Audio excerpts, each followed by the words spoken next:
All right, so the next topic slated for the book is logarithmic functions. And before we start talking about logarithmic functions, we really should be talking about inverse functions, because that's what a logarithmic function is all about. It's the inverse of an exponential function. So for instance, if we have f of x is equal to 2 to the x, and the cool thing about this type of function is if you plug in a number, say 3, into x and you evaluate f of 3, you're going to get 2 to the third, which is equal to 8. And the neat feature is 3 is the only number you can plug in to get to 8. So 3 is the only x value that gives you a y value of 8. No other x values give you a y value of 8 when you plug it into this function. Therefore, this function is known as one-to-one. For every x, there is a unique y. Okay, so another way of looking at this is if we look at f as a function of an individual value in the domain 3, and it brings you to an individual range value of 8. So we can read this as f takes 3 and brings you to 8. Shorthand notation for this is literally the coordinate. 3 brings you to 8. So if we're talking about an inverse, it's denoted this way, f inverse, should take 8 and bring you back to 3. So the best way to describe this is to change it into English. So we can change the f of x equals 2 to the x as a kind of a question. So what number will I get when I take 2 and raise it to a power? Okay, so what number will I get when I take 2 and raise it to a power? So if I raise it to the third power, like down here, then I'm going to get this number. So the answer to the question is the 8. So the answer to the question actually is the range of the function. So if we're talking about the range of a function, then this part, what number will I get? That's the range. And the power, raised to the power down here, is the domain. It's the number I'm plugging in. So if I'm going to invert it, then what will happen is the language is going to switch. So if I do the inverse down here, something that's f inverse that takes 8 and brings you back to 3, should read, what power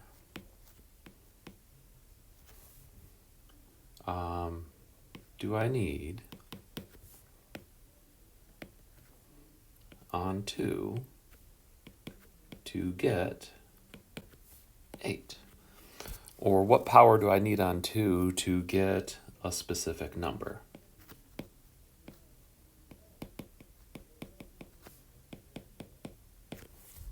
Eight's just a nice one to work with. So if we go in this direction, then this part, what power do I need on 2, that becomes our range. So the answer of the inverse function of an exponential function is going to be a power, and the specific number that we're trying to find this power of 2 to become is the domain.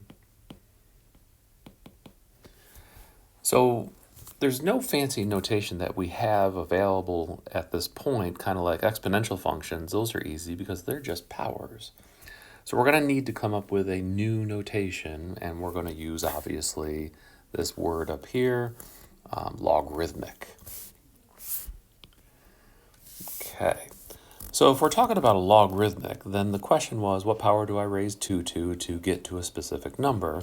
We're going to shorten that down to be log, and put a little 2 down here, and then the number would go there. So this is read log base 2 of x. Log base 2 of x. And it literally is the same thing as the question I asked before. What power do you have to raise 2 to get to the specific answer of x? So it basically is just the question as a function. So we can write this as, off the page, f of x is equal to, and it's actually the inverse of the original f of x on the other page, log base 2 of x. All right. So if we have a function, for example, that was g of x is equal to log base 5 of x, and I want to evaluate 25, that would be log base 5 of 25, then the question becomes, what power on 5 gives you 25? And the answer to that, of course, is 2. 5 squared is 25. So g of 25 is going to equal 2. So the question actually helps you answer what a logarithm is. All right, so the second thing is we know that a logarithm is an inverse function of an exponential. So if I write f of x is equal to 5 to the x, then f inverse of x, its inverse function, is going to be log base 5 of x. Now we have to talk about another property of inverse functions. So let's work with a nice simple function. Let's say f of x is equal to x cubed. Now, one process of finding an inverse is to replace the f of x with y, and then switch the x and y. So now we're not talking about the original function anymore. So we have x is equal to y cubed, and solve for y. So to get rid of a cube, you cube root both sides, and you get this. Now, cube roots don't need the plus or minus. Otherwise, this would not be a one-to-one. Technically, it wouldn't be a function when you solved it down to this point. But this would be considered its inverse function. So we're going to write it as f inverse of x must be equal to the cube root of x. So one of the properties of inverse functions is that if you compose them with each other, something fancy happens. So let's compose them with each other. Let's do f inverse of x first. So this would be take f, which is x cubed, something cubed, and plug in f inverse, which is the cube root of x. So what happens when a cube root hits a cube? Well, your answer just becomes x. Let's go the other direction. F inverse of f of x. Well, that's going to equal, the main function now is f inverse, the outside function, which happens to be the cube root of x. Ooh, let me back up here. It doesn't go there. It goes here, the cube root of x. And what goes inside is f of x, which is over here, x cubed. So you'd have x cubed inside. And when you cube root an x cubed, your answer is x. So the main property of inverse functions is if you compose them with each other, your answer is always going to be the original domain that you started with. So if that's a property of inverse functions, then if I do log base 5 of 5 to the x, the answer better be just plain old x. Because 5 to the x is a function. Log base 5 is its inverse function. They can't, I don't like saying that word, cancel. They undo one another. Another word I like using is poof. They go poof and you're left with x. So similarly, if you have 5 raised to this weird power log base 5 of x, again, they are inverse functions. And if the original function is log base 5 of x, the other one is 5 to the x is its inverse, and they go poof, and you're left with x. So the way I kind of think about it is here, the 5s are close enough and they're touching each other and there's really nothing else going on there, then all of this is going to go away and you're just going to be left with the x up top. And here, similarly, the two functions are touching one another, therefore they kind of go away and you're just left with x in both cases. So it's different ways you can kind of look at it. All right, let's do a couple examples of evaluating logarithms. So if you have log base 7 of 49, I usually teach it two different ways. One with the question of what power do you raise 7 to get 49? The other way I teach it is I let this thing equal x, and I rewrite it as its inverse. In other words, in exponential form. So if I was going to write it in exponential form, this down here is the base. This x that I set it equal to, the answer of this thing is x, is going to be the power, because it's what power do you raise 7 to get to 49? So the answer is the power. And then, of course, the 49 is the answer of an exponential. So if I reorder this, it would be base of 7 raised to what power is equal to 49. And this goes back to the exponential section of how do you solve one of these equations. Well, you write the both sides in terms of a number, a single base, and 7 seems to be the easiest. So I'm going to write this side as 7x, and 49 is 7 squared. And because the bases are exactly the same, we can just say, or deduce, that x must equal 2. So, therefore, I like using my little 3 dots, that represents therefore, log base 7 of 49 has to equal 2. So it depends on, your style of doing these problems, if you set it equal to x and change it to an exponential, or if you just ask the question. Some of them get kind of confusing, so asking the question sometimes doesn't end up with a good answer. Change colors. What if I have something a little weird, like log base 1/2? Bases can be the exact same bases as the exponential bases, so any number between 0 and 1, and any bigger than 1, just not 1 and definitely not 0. So log of 1/2 is equal to 16. Log base of 1/2 is equal to 16. So asking the question, what power do you raise 1/2 to get to 16, sometimes just doesn't jog people's brains. So the best thing to do is to add on the idea of letting it equal x, where x is the power and 1/2 is the base. So this becomes 1/2 raised to the x power. Now notice I'm putting the 1/2 in parentheses. You're not just raising the 1 to the x, you're raising the entire thing to the x, is equal to the answer, and the answer happens to be 16.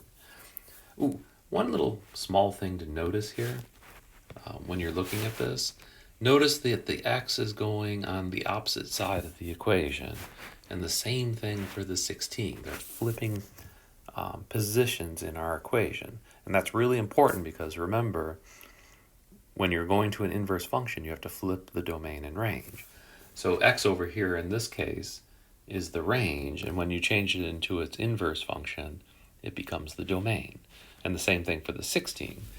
The 16 up here is a domain because you're plugging it in, and over here it's an answer, so that's a range. Okay, let's get rid of all those circles. So let's solve this equation from the previous section. Number 1, working with fractions is a pain, so I'm going to bring the 2 up. Go back to green. So if I bring the 2 up, you have to remember that if you bring things through a fraction bar, it changes the sign of the exponent. So we get 2 to the negative 1 raised to the x is equal to, and now I want to change 16 into this common base of 2. Well, 16 is 2 to the 4th. So on this side, we have 2 to the negative x, power to a power you multiply, is equal to 2 to the 4th. And again, once we get down to the bases are exactly the same, we can deduce that negative x must equal 4. It's a property of one-to-one functions too, which is kind of nice. And therefore x is equal to negative 4. So that means, if we go back to the beginning, that log base 1/2 of 16 must equal negative 4. So that's how I would solve most of my logarithms, because it's easier, I think, to solve them in exponential form than it is to try to think about what power it is. All right, here's my last example for just evaluating simplistic logarithms. Again, we have a weird fraction going on. So we have log base 3 of 1/81. So what power do you have to raise 3 to get 1/81st? So again, I'm just going to set it equal to x and rewrite it as an exponential function. So 3 raised to the x is equal to 1/81. So the common base that we're going to be looking for is 3. So we're going to change him into 3 to the x. I don't like the 81 in the denominator, so I'm going to bring it to the top. So it becomes 81 to the negative 1. Because anytime you move from the bottom to the top, the exponent has to change sign. So this is 3 to the x is equal to, now 81 is 3 raised to the 4th power. It's 9 times 9, and 9 is 3 squared each. And that'll be raised to the negative 1. So you get 3 to the x is equal to 3 to the negative 4. So x, by chance, then has to equal negative 4. So we can go back to the original notation and write it as log base 3 of 1/81 must be equal to negative 4. So one of the properties of logarithms that I'm using, and exponentials by the way, is the property to interchange them. So we can say that this is a property. Log base b of x is equal to y is the same thing, or is interchangeable with b, the base, raised to the power now is y, is equal to the answer, which is x. So this notation, this double arrow here, is basically just saying interchangeable. You can replace one with the other or vice versa. Get rid of that. So if you have b to the y is equal to x, you can replace it with log base b of x equal to y. So just a couple silly little examples. These usually aren't too hard. I'm going to make them as messy as possible, of course. Log base b of 2x minus 1 is equal to 3y plus 7. Why not? As ugly as possible. But it's really not too hard. So the base is b. So we would write that first if we're going to rewrite this as an exponential. The power is the other side. So when we talk about this, we're going to say base b, the power is going to be the other side of the equation, so 3y plus 7.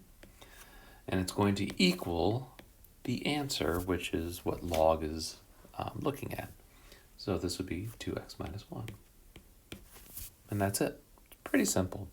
Some high schools teach it calling it loggy-froggy, but I hate that because if it's in the opposite order, loggy-froggy doesn't work out really well. So let's try another example. Let's say 47 is equal to log base the square root of 2, as ugly as I can get, 3x plus 1. All right, now I've reversed the order, but that shouldn't really hurt anything. So we're going to start the same way. The base here, weirdly enough, is square root of 2. So when I say, what is the base of my exponential going to be? It's going to be the square root of 2. Now the square root of 2 is on this side of the equation, so the power has to be on the other side of the equation. So we're going to say the power is 47, and it's going to equal 3x plus 1. And the cool thing about writing it this way is now we can actually solve for x. We got x in a place where you can solve it, where before x was locked inside of a logarithm and you couldn't go anywhere with it. So that's where this property comes in really handy. If you ever get stuck with a logarithm, you can always change it to an exponential and vice versa. Some basic principles, part of things I've talked before, and some things that go back to like laws of exponents, would be the inverse principle. If you have something like log base 7, oh, that's cool, of 7 raised to the 19th power, then this becomes actually an easy question to answer, because there's two ways of looking at it. You can say, what power do you have to raise 7 to get 7 to the 19th power? Well, the answer is staring you in the face right now. It's this 19 up here. So another way of looking at this is they're inverse functions. This is log base 7 and then base 7 exponential, and they're touching each other here. So basically these two are going to go poof, and you're just left with 19. So one of the properties is if you have log base b of b raised to some power, let's call it n, then the answer is automatically just going to be n. The b's will basically go poof, and you're left with the n up above. All right, law number 2. And this is a good one. 2. And if we have log base b of b, so what power do you raise b to get itself? Well, the only exponent that you can raise something to and not change the number is 1. B raised to the first power is b. The third one is a little bit more confusing for most people. What power do you raise b to get 1?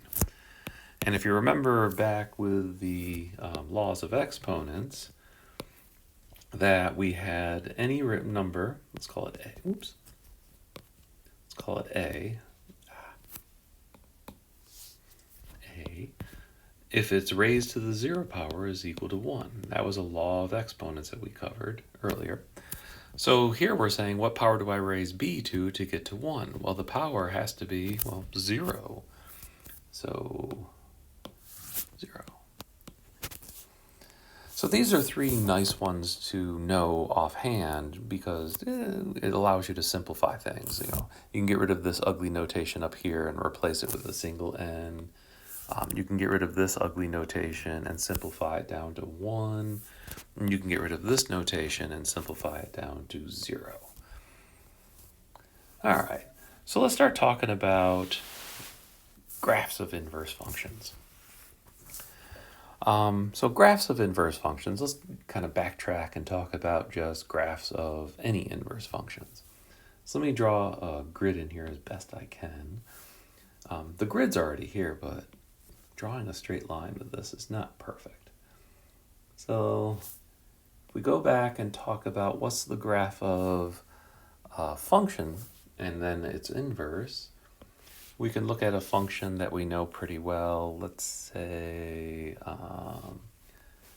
the cube root of x, or pretty much anything. So let's have the cube root of, or the cube of x cubed. So it comes down like this and then continues on its merry way. So this is kind of what the cube function looks like. So this would be x cubed. So to find its inverse, the best thing to do is to start locating points on it. Now, don't count my grid. It's not a perfect graph. So I'm just going to generate some points on here and kind of label them. 0, 0 is an easy one. If you raise 1 to the 3rd power, you would get something like 1, 1. If you raise 2 to the 3rd power, you would end up with 2, 8. And of course this is 0, 0. And if you plugged in -1, you would get a coordinate over here of -1, -1. -1 to the 3rd power is -1. And if you plugged in -2, you would get a coordinate down here of -2, -8. So when you're talking about an inverse function, literally all it does is take the 2 coordinates, or the coordinate, and flip them. So the x becomes y, and the y becomes x. So we're going to just take each one of the points and rewrite them as yx. And that will be our inverse function. So let me try drawing some more straight lines to graph my inverse function. Hey, that's not too bad. Let's do blue. So I'm going to reverse the order. So 2, 8 up here is now going to become 8, 2. So we're going to go out 8 and then up 2. So this would be 8, 2. The next point would be 1, 1. And if you flip 1, 1, you get, well, 1, 1. That's not much difference. 0, 0, same thing. It's just going to go through the origin. -1, -1 is going to be someplace down here. And then this one here, -8, -2. So it would be like -8 to the left, down 2. And you'd have -8, -2. So the graph of the inverse function would look something like this.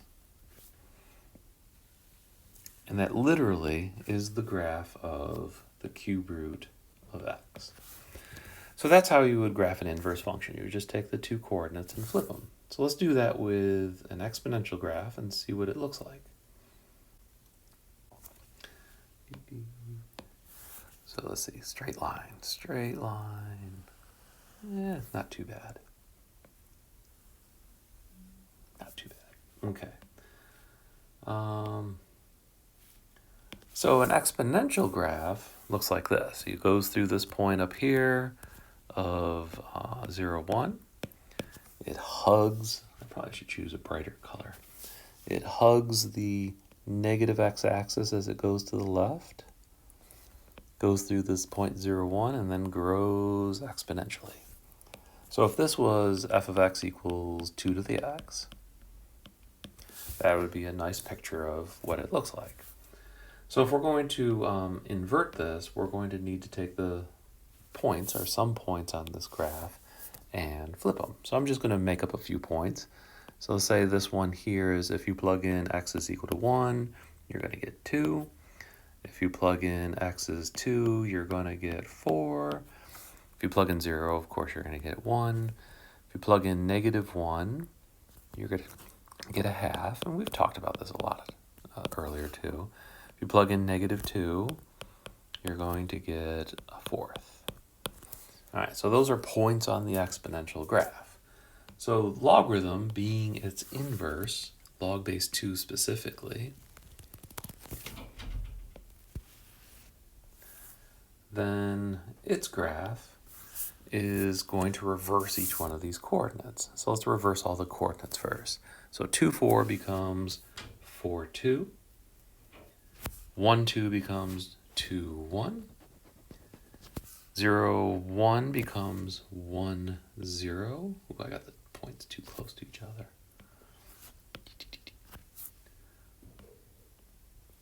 Let's put it like right about here. All right, let me label these. So this one is 4, 2. This one is 2, 1. This one is 1, 0. And then when it gets to the tricky ones, so -1, 1/2 becomes 1/2, -1. So it's like here. So that would be your 1/2, -1. And then we have -2, 1/4, which is going to become 1/4, -2. So it's got to get even closer and go a little bit further down. So here, when you're talking about an exponential function, it has a horizontal asymptote of the negative x-axis. So that means when we draw it for its inverse, it's going to switch and become the negative y-axis. So the negative x-axis horizontal asymptote transforms into a vertical asymptote along the negative y-axis. So our graph is going to hug the negative y-axis, go through 1, 0, and then slowly grow. Where an exponential function rapidly grows, logarithmic functions are going to slowly grow. So this would be the base function of what a logarithm graph looks like. So as long as the base is bigger than 1, And you always want to work with logarithms with a base bigger than 1 when you're graphing, because otherwise it gets very confusing. The base graph is hug the negative y-axis, go through this point. That point will always be 1 to the right of the intersection of the origin, so this would be 1, 0 in this case. So the base graph would look something like this. Now there's no asymptote on the top part up here, but there is an asymptote on the bottom part here. So it has to approach the y-axis, but it never ever touches it. It just goes straight down it. So this would be the graph of f of x equals log base b of x as long as b is bigger than 1. So once we have a base graph, then we can start talking about transformations on this graph, domain and range of the graph, and all that fun stuff. Before I move on, I wanted to reiterate the base graph of a logarithmic function, assuming the base is bigger than 1. All right, so a couple of the properties, just to be really clear, is a logarithmic graph is a little bit different than an exponential graph in that it has a vertical asymptote that the graph approaches. And that becomes one of the more important features to get locked down so you have a good idea of what this graph looks like. Because if you don't, you're going to be kind of foggy of what the difference between an exponential function and a logarithmic function is. All right, so remember, vertical asymptotes always have equations like x equals something. So x equals -2 would be a nice vertical asymptote. For Mobius purposes, we have to get a few of 2 points into place. And one of them is really important even for just sketching, and that is moving the point that generally is right here. So here's our vertical asymptote, the normal one at x equals 0, or otherwise known as the y-axis. And you're going to hit this point right here. And that point is always 1 unit away from the vertical asymptote. Now you have to be careful. It could be 1 unit to the right, or it could be 1 unit to the left, depending on signs of things. All right, so we're going to plot point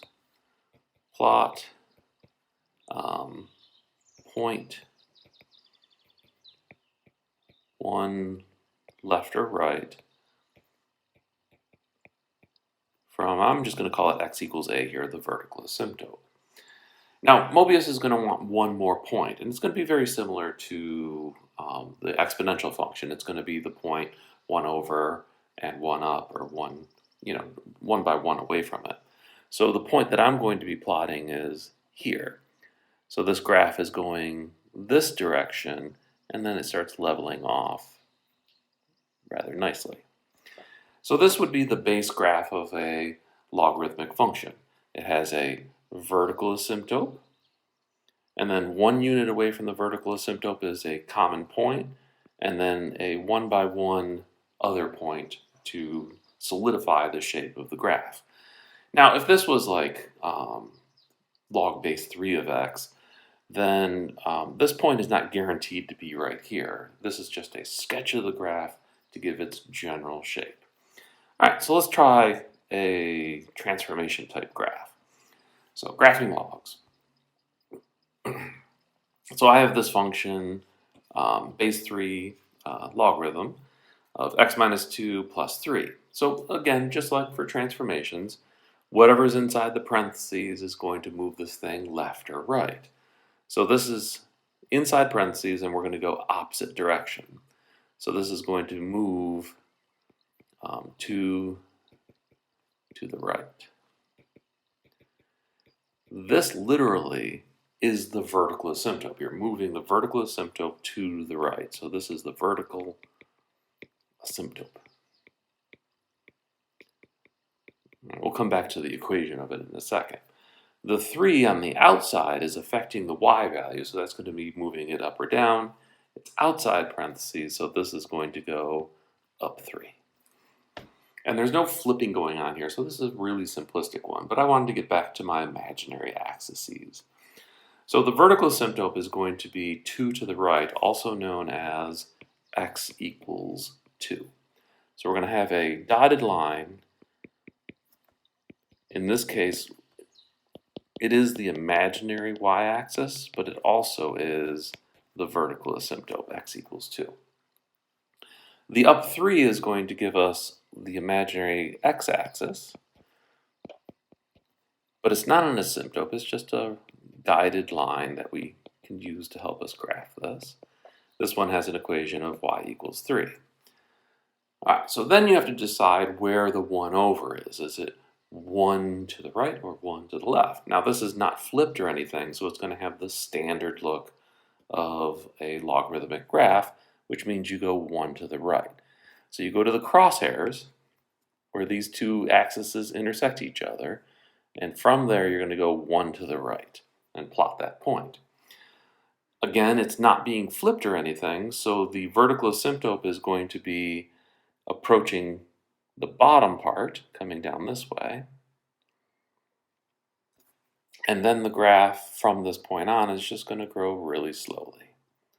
And that would be the graph of this function f of x log base 3 x equals 2.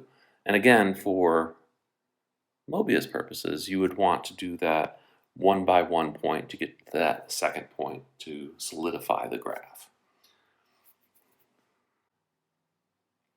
Okay, another example of the transformations that we can do to logarithms. Be very clear here. It's kind of in the wrong order, and if you don't like it in the wrong order, like before with the exponentials, you can flip the 4 in the negative log base 2 so it looks more comfortable for you, but it's fine this way. So the important thing is this minus. It's going to throw things off because it's sitting in front of this log, which is the main function. So that's going to be flipping it somehow. We'll come back to that. The 4 on the outside is going to be affecting the y value, so it's going to move up 4. And the 3 on the inside is going to move it opposite of plus 3, so move left 3.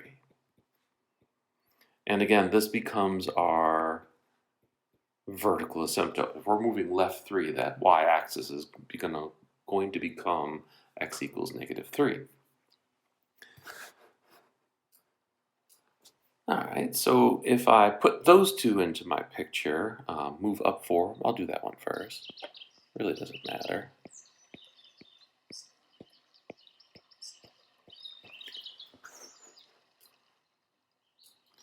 And then put in the x equals negative 3, and make sure you go the right way. One of my biggest mistakes is moving the wrong way, even though I'm thinking of x equals negative 3.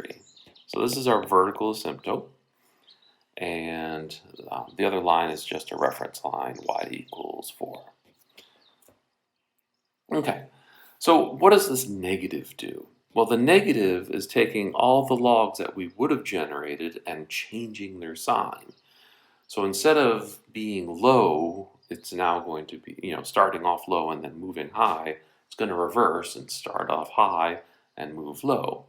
So that means instead of going in this direction, which is the normal logarithm, it's going to reverse directions and be something like this.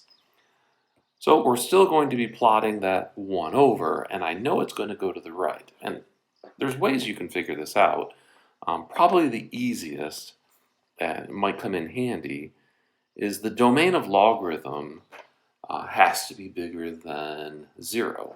So that x plus 3 definitely has to be bigger than 0. So we can say this. And it's not greater than or equal to 0 because logarithms can't equal 0.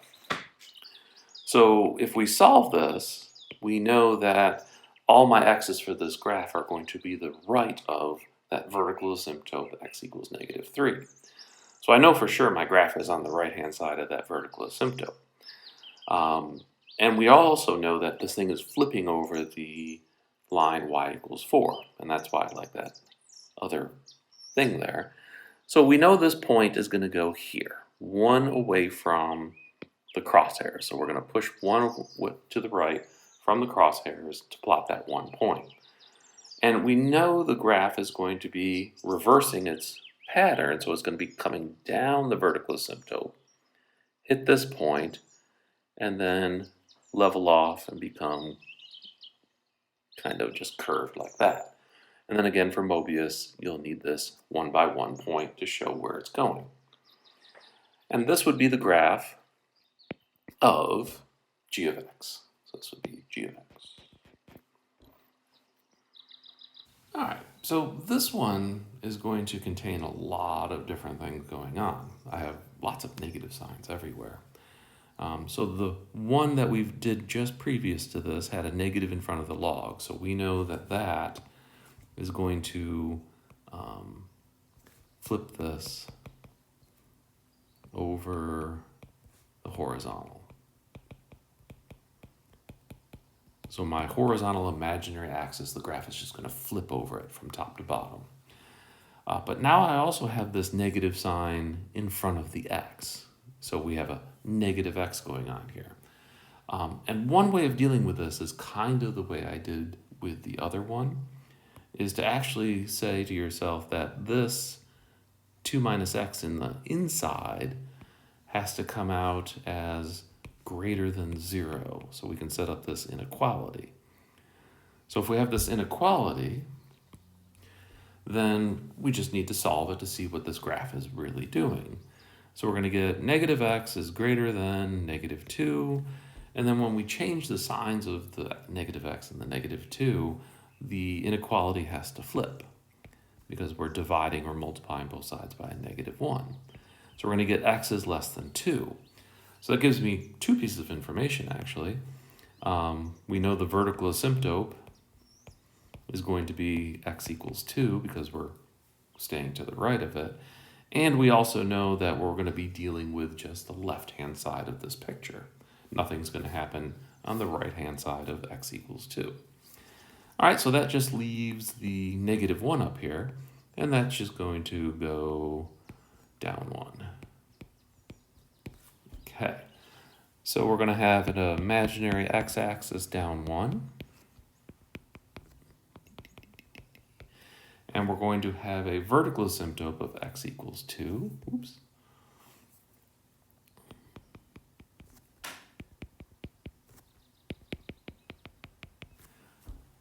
And when I say which side of this line we're going to go to, we're definitely going to go to the right-hand side because of this inequality.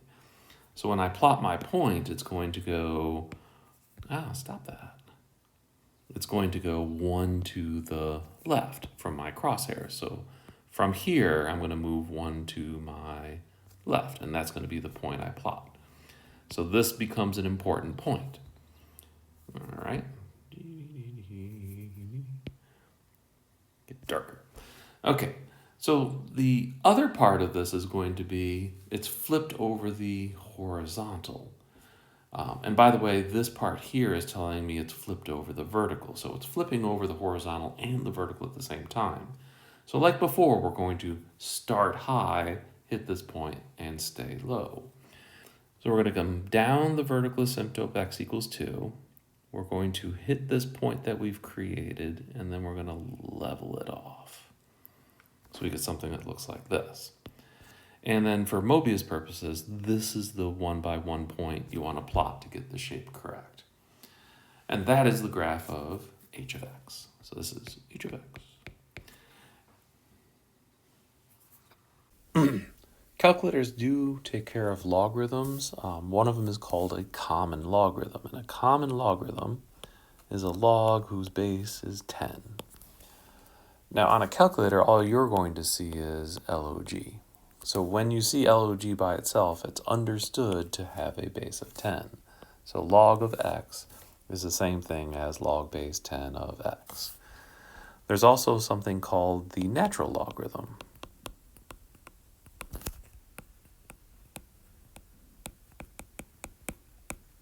Or the natural log. And the natural logarithm is a log whose base is this special number e of x. And we're going to rewrite it as just ln of x. So if you see ln, then you know the base of the logarithm is e. So for example, if you're trying to evaluate the log of 100, then this is the same thing as log base 10 of 100. So what power do you raise 10 to get to 100? Well, the answer is 2. 10 squared is 100. And also, if you're dealing with ln, if you have ln, and really the only simple ones is it has to have an e in it, of e to the 7th, then this becomes log base e of e to the 7th. And we can use the inverse properties of logarithms, where these two are touching each other and they go poof, and all you're left with is 7. So the ln of e to the 7 is equal to 7 because of the inverse properties of logarithms and exponential functions. So that's just the common log and the natural log. So again, it's really important, if you do not see a base under a log, it's understood to be 10. And if you see this ln thing, you have to remember the base is e. Probably one of the more confusing things for people to deal with is cube roots, square roots, and how to deal with them as powers. So ln and e are not touching here, kind of like here they're touching, so they kind of go poof and you're left with 7. Here they're not touching. We've got this cube root in the way, and we have the square on the e. So we need to get the ln and the e touching before anything else. So a cube root of any number is the same thing as that number raised to the 1/3 power. Square roots of a number are that number raised to the 1/2 power. I think I talked about this with laws of exponents. So it comes in handy here. So this becomes ln of e raised to the 1/3 power. Back up a little bit. It was squared first. And then that would be raised to the 1/3 power. So then back to the laws of exponents. Power to a power, you're going to multiply these guys. So you're going to get ln of e to the 2/3. So now that ln and e are touching each other, they're going to go poof, and your final answer is 2/3.